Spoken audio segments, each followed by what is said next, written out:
Olá, começa mais um programa Em Pauta da TV Câmara Municipal de Campinas. Lembrando que é aqui que você tem a chance de conhecer mais sobre o trabalho dos 33 vereadores do Legislativo Campineiro. Nosso entrevistado de hoje é o vereador Luiz Henrique Cirilo, do PSDB. Olá, vereador, muito obrigada. Eu que agradeço. Vereador, a gente vai fazer um balanço dessas últimas ações agora desse mês, do mês passado, do seu trabalho aqui na Câmara Municipal. E lembrando que nesse sábado vai começar, por exemplo, as obras da revitalização da Francisco Glicério. E o senhor participou efetivamente, né, de todo esse projeto da Prefeitura, está acompanhou o lançamento com o prefeito? Desde o início, né? Eu já estou na Câmara, né, há 6 anos, né? E a revitalização do centro é algo que se exige há muito tempo. O centro, infelizmente, foi abandonado. E abandonado de uma maneira, assim, sem organização até, porque os shoppings vieram, as grandes lojas, né, foram para lá e acabou os pequenos comerciantes, os comerciantes que não tiveram interesse, permanecer no centro. Só que a falta de estrutura do centro acaba acarretando sobremaneira a vida do comerciante do centro da cidade. E a revitalização é algo que já era esperado e o governo Jonas agora tem atendido essa reivindicação da população e nós essa semana demos o marco inicial para a revitalização.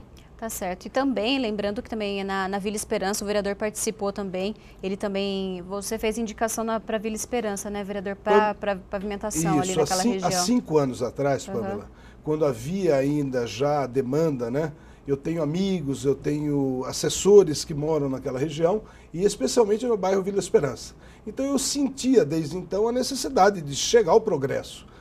Direito ao asfalto é um direito garantido na própria Constituição Federal, onde o cidadão tem que ter direito à acessibilidade.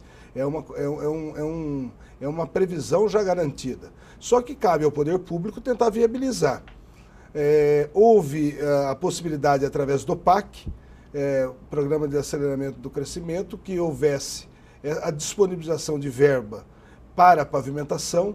Nós indicamos o Vila Esperança, foi aceito, foi feito um planejamento, e no último final de semana nós fomos contemplados lá com a apresentação da empresa que vai realizar o serviço. De drenagem e pavimentação. Drenagem e pavimentação de todo o bairro Vila Esperança. E afinal faz 19 anos já que o bairro espera, né, vereador? Há 19 anos que as pessoas que contribuem com a cidade, trabalham para o crescimento da cidade como um todo, foram contempladas com a apresentação oficial por parte do poder público, que vai iniciar as obras de pavimentação e drenagem. E agora, continuando com a divulgação dos seus demais trabalhos, vereador, o senhor também se reuniu com produtores rurais, que agora serão atendidos gratuitamente pela Prefeitura. O que acontecia? Qual era o problema que eles enfrentavam? Nós tivemos uma reforma agora nacional da lei ambiental que exige que todas as propriedades tenham o CAR, Cadastro de Atualização Rural. E há necessidade hoje, previsão legal, que todos os proprietários rurais façam esse CAR, esse cadastro. Só que a população rural ela não tem esse acesso fácil à informação. Então hoje, se você percorrer as zonas rurais, muito provavelmente você vai encontrar pequenos produtores rurais, pequenos proprietários de áreas rurais. E o senhor vê muito isso no distrito de Souzas, que querendo ou não é uma região que... Souza, Joaquim Egídio, a região de Carlos Gomes, a região do Pedra Branca, que é a nossa maior produção de frutas, que é a região do Pedra Branca, eles não têm informação. E o que é pior, para fazer esse cadastro rural, há necessidade de algum aparelhamento. Há necessidade de ter um computador, há necessidade de ter um acesso, no mínimo básico, às informações de tecnologia, saber manusear um computador. E como nós sabemos, a realidade hoje, o produtor rural ele não tem tempo de se aperfeiçoar nessa demanda de fazer esse cadastro. Então eu procurei a Secretaria do Verde, eu procurei a Secretaria de Turismo, para que nós pudéssemos interceder no sentido de fazer com que o CAR, esse cadastro, fosse oferecido pela administração municipal. Gratuitamente. Gratuitamente. A partir de março, todos os produtores rurais, e mais do que isso, todos aqueles que têm área rural, poderão se dirigir ao Porta Aberta ou fazer o agendamento para que possa fazer o seu cadastramento até o final do mês de maio, onde a lei ela prevê, então, essa possibilidade de fazer o cadastramento até o mês de maio. E toda a cidade de Campinas? Toda a cidade de Campinas, indiscriminadamente. Tá certo. O senhor também se reuniu, vereador, num sábado em Sousas, com o grupo Pó Moradias dos distritos de Sousas e Joaquim Egídio para tratar de moradias e do novo centro de saúde. Como que foi a reunião? Foi nesse último sábado, foi nessa semana agora, no final de fevereiro. Existe um grupo muito organizado, é uma associação pró-moradias, pessoas de baixa renda, pessoas humildes, trabalhadores, pessoas muito sérias, mas que não têm a sua casa própria. E são pessoas que prestam um serviço na região de Sousas e Joaquim Egídio. Ou seja, trabalham nas residências, trabalham ou como auxiliam nas residências, ou como empregadas domésticas, como diaristas, jardineiros, enfim. São pessoas que têm uma atividade direcionada principalmente nessas regiões. E em razão de que no ano de 2014 nós aprovamos uma lei onde as casas populares podem ser construídas em toda a cidade de Campinas, a região de Sousas e Joaquim Egídio não pode ficar à margem dessa situação. Então deverá ser destinada uma área, propriedades particulares deverão destinar a construção de moradias populares, e é essa grande demanda que nós estamos enfrentando do distrito. Por que isso? Porque existem moradias populares em zonas de risco, em áreas de riscos. Então, quando há grandes chuvas constantes, essas pessoas acabam correndo risco de morte, acabam correndo o risco de perderem a vida, perderem alguns familiares, em razão da falta de planejamento, porque eles acabam ocupando uma região de forma clandestina, de forma irregular, sem o cuidado, sem a previsibilidade. Se algum evento vier a ocorrer, isso aí pode prejudicá-lo. Então, cabe ao poder público se organizar. E o poder público, a Prefeitura Municipal, tem tomado esse cuidado. A Secretaria de Habitação, ela tem tirado essas famílias das áreas de risco. Mas, às vezes, elas são locadas, elas são transferidas para regiões distantes. Então, por exemplo, o cidadão criou a família, os filhos estudam em Sousas, eles têm uma atividade laboral, ele trabalha, a esposa trabalha, às vezes alguns filhos já trabalhando no distrito, e acaba tendo que se transferir para uma outra localidade. Isso tudo acaba acarretando um problema social, porque a vida dele foi lá, a opção dele foi lá. E agora, por uma intervenção do poder público, salutar, é bom que se diga, mas ele é transferido para uma outra região que ele não tem qualquer vínculo familiar, social, e isso acaba acarretando algum problema. Um deles é ele não se adaptar àquele lugar e voltar para aquela localidade antiga. Uhum. Ou seja, todo o esforço, todo o trabalho, todo o movimento muscular, que toda a estrutura do poder público foi feita, fica sem efeito.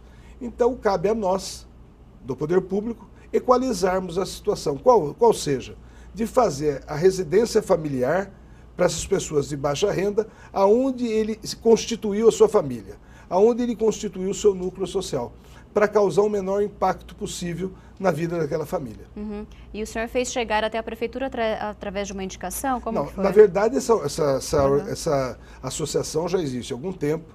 Como eu havia dito anteriormente, eles são extremamente organizados. Fizemos uma reunião no último sábado com mais de 100 pessoas e agora nós estamos tentando fazer essa aproximação com o poder público. Cabe ao vereador fazer isso também, no sentido de chegar ao prefeito municipal, ao secretário de Habitação, ao secretário de Planejamento, essa grande demanda dessa nossa região.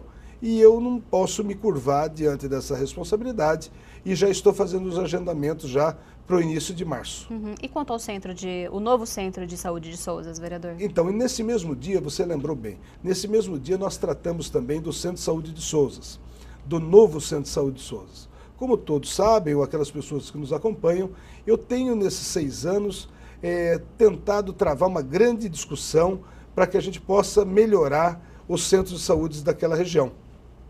O Centro de Saúde de Sousas, ele não atende só os moradores de Sousas, atende também o distrito Joaquim Egídio, atende também os bairros adjacentes próximos ao Shopping Center Iguatemi, e o estado dele está em precárias condições. Há 10 anos já, né? Há muitos anos está deteriorado.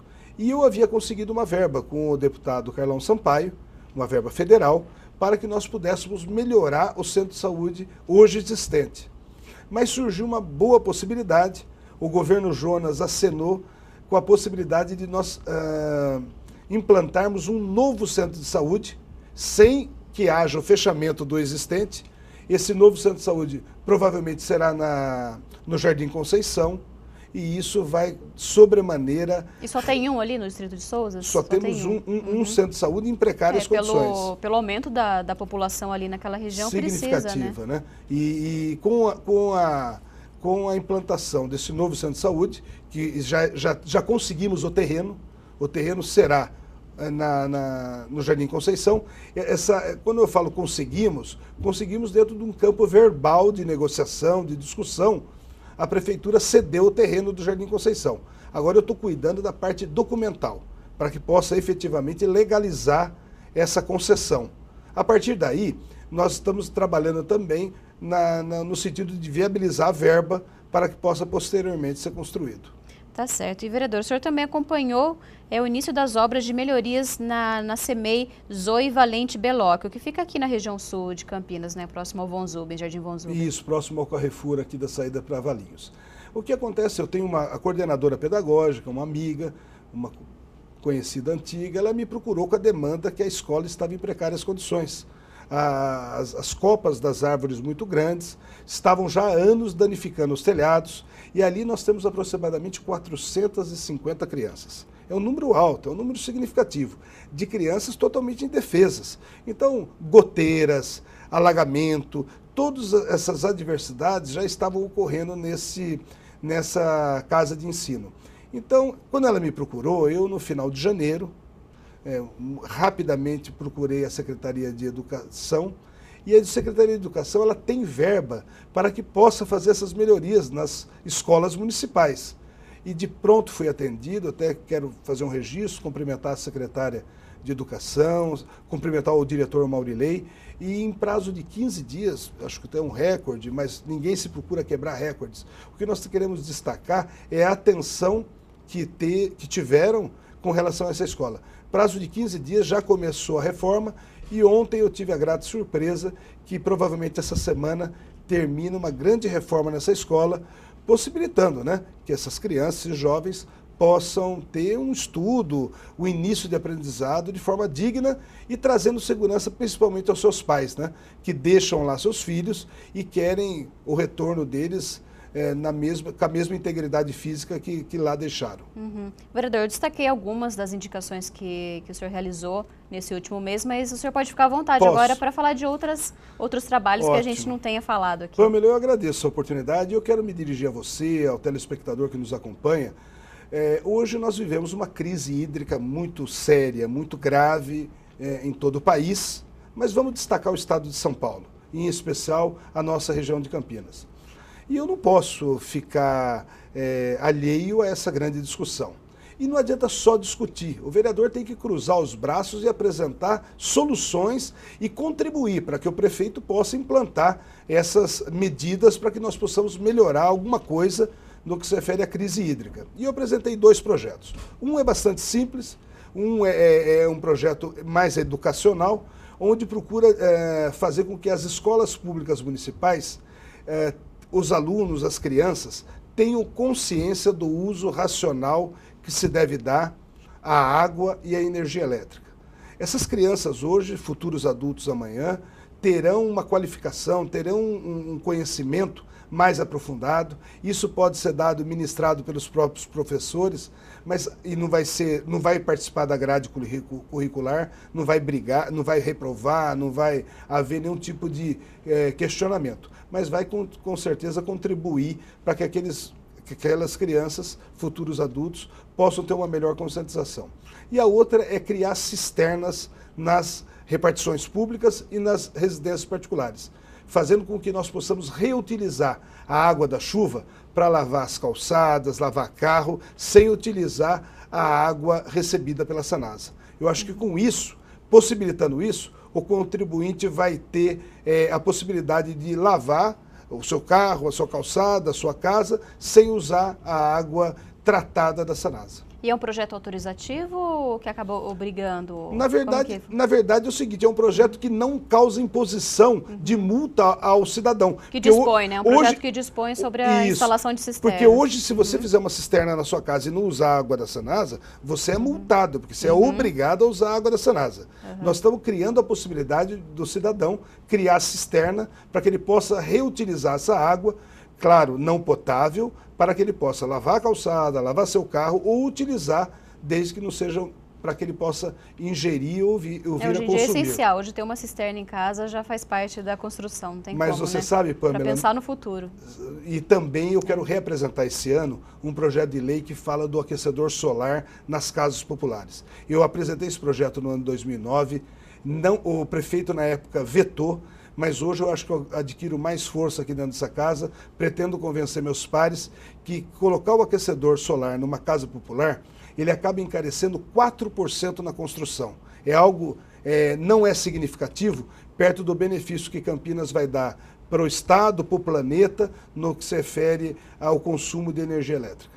Tá certo. Vereador, infelizmente nosso tempo já se esgotou, mas eu queria agradecer a sua presença aqui novamente. Eu que agradeço, Pamela, a oportunidade. É importante a gente conversar, interagir com a população e me coloco à disposição no gabinete a todo aquele que quiser ter mais informações. Muito obrigada. E claro, não deixe de acompanhar também o perfil do vereador nas redes sociais. O vereador tem uma página no Facebook e também você pode acompanhar as demais informações e proposições no site da Câmara Municipal, que é o www.campinas.sp.leg.br. E não deixe de acompanhar também a exibição dessa entrevista no YouTube através do canal da TV Câmara Campinas. Nós agradecemos a sua audiência e até o próximo programa.